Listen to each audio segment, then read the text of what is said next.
Hello and welcome. It's a new week, a new graphic novel review by me, Andrew Ace. You can find me online at UYS999. Now, this week I'm just going to do a catch up on some of the great reads that I've been, reading day to day.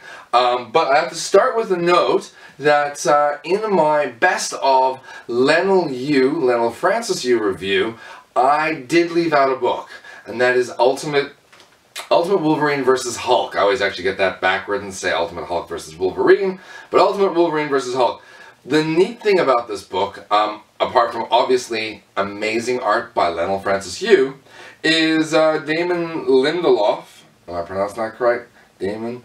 I'm sure fans out there of his TV and other creative works will certainly be able to correct me, but this was a gentleman who worked on Lost. And at the time that this was being released, Ultimate Wolverine vs. Hulk, the show was still going on, and they did 2 issues, and then nothing.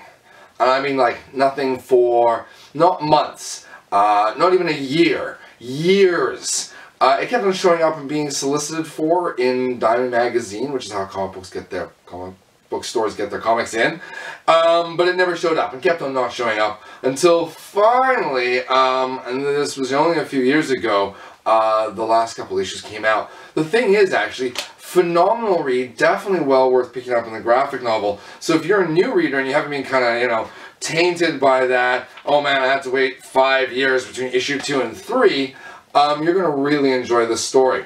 Set in the Ultimate Universe, that's the one with sort of Ultimate Spider-Man, Ultimate Captain America, so forth and so on, Wolverine is sent in to, bring in Hulk.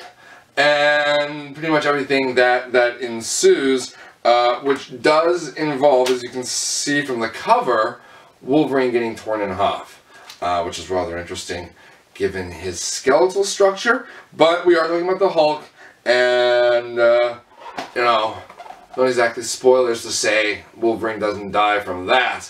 Yeah, this is a great read, phenomenally well written, incredible art. Leinil Francis Yu, Marvel Comics. This is definitely, it says teen plus, but I would have probably put this as more of a mature reader's read, just to give you an idea.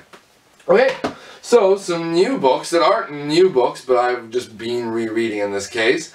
Doctor Strange: The Oath. Written by Brian K. Vaughan, writer of Saga, Ex Machina, Why the Last Man, We Stand on Guard, and Paper Girls. I just read the first issue. Amazing. Doctor Strange, also Marcus Martin is the artist. Am I pronouncing that correctly? Marcus Martin. For someone whose name I'm having such trouble with, I am a big fan of his art. So this is a case of one of my favorite artists, one of my favorite writers, teaming up. You can find some more of Marcus Martin's work in Daredevil, which he did with Mark Waid. This is a little while ago, so I was saying 4 or 5 years, but phenomenal Daredevil run as well. I believe he also worked on Batgirl Year 1, one of my favorites, very touching, heartwarming reads. And of course, everybody knows Doctor Strange, Sorcerer Supreme, battling crazy, mystical, otherworldly dimension stuff, and this delivers. This is a Doctor Strange story that, if you're new, will give you a great insight into his world, and if you're a long-time reader, is wonderfully fun. Between Brian K. Vaughan's writing and Martin's art, this is 5 out of 5. It says it's teen plus, though in this case I probably would have actually placed it about 13 or older, for reader comprehension, maturity, appropriateness. And yeah, with Doctor Strange being a movie soon, this is definitely one that you want to pick up now, before it's sold out in all the different comic book stores. So, moving on, we got some non-Marvel books to quickly talk about. First up, from Image Comics, is Southern Bastards. This is a book that's been getting a lot of press, so I'm not the first person to be like, ooh, an amazing read. It's by Jason Aaron, phenomenal writer. I love all of his work, but if you want to get as dark as this, and keep it very real-world based, check out Scalped. That's by Vertigo. So, This is about a man who returns home and his hometown. And as the series keeps going, I've just finished reading volume 2 as well. It really is in a way more about the place than any one person. And what's great, though, this is definitely a story of history, of growing up, of generations. So if you're a fan of comic book reads that don't have superheroes or world conspiracies, but still want a gripping, gritty, intense read, check out Southern Bastards. That's by Jason Aaron, and Jason Latour is the artist. I'll just give you a quick gander inside. I don't want to spoil too much here. So yeah, it's a slightly different style of art, and certainly very muted colors, but given the style of the story, it works wonderfully. And like I said, if you haven't checked it out, check out Scalped. I'll have to make sure I do a review on that soon. Now, the last book I have for today, The Wicked and the Divine, it's Kieron Gillen and Jamie McKelvie together again. I talked about them a little while ago, Young Avengers. They have also worked on Phonogram.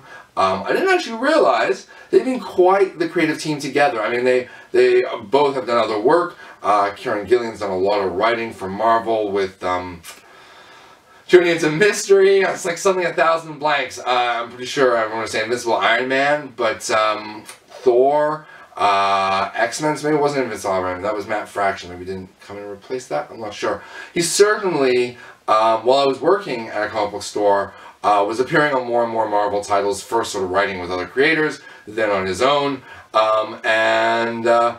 I love both of them in terms of them being creators and the work they produce. I also love them as a creative team because you just get artwork out of this world. And of course now I've lost the page I wanted to show you, but we'll take this one instead.